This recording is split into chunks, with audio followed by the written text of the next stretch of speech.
Have you ever decided that you would spend less time on social media and it might work for a few days until somehow you just slowly fell back into old habits again?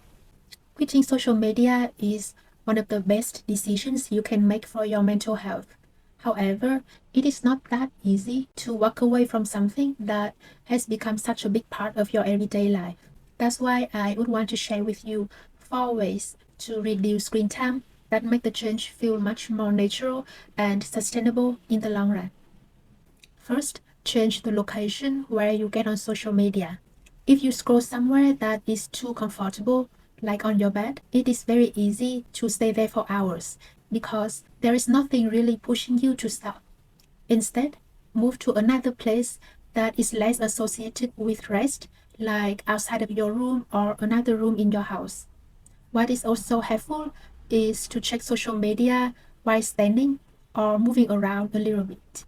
For example, when I want to check news, I often let myself do it for 10 minutes while walking around in my room. This way, it is much harder to fully sink into doom scrolling. Secondly, make it less accessible. On my laptop, where I do most of my browsing, I use this app called Cold Turkey Blocker. My favorite feature of it makes me type out a long string of random text before unlocking certain sites. This short pause is usually enough to snap me out of autopilot and reconsider whether I would want to continue or not. As for my phone, I simply uninstall the apps so that if I want to check something, I will need to go through the browser, which makes it feel much less tempting. The next tip is to be strategic with your timing. Choose a time to go on social media that you are less likely to overdo it based on your daily schedule and energy level. If you check social media when you are mentally low or before tasks that you tend to avoid, it's much more likely to turn into doom scrolling and affect your mood and focus. I recommend using it after you have finished with your responsibilities during the day, but not too close to bedtime. What also helps me is planning something fun to do afterward.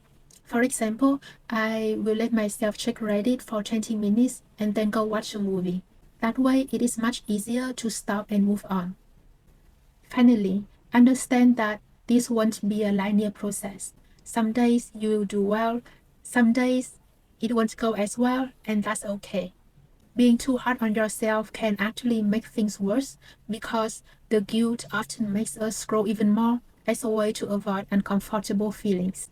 So just consider failures a part of the process, keep going, and trust that every time you come back, you are getting better at it.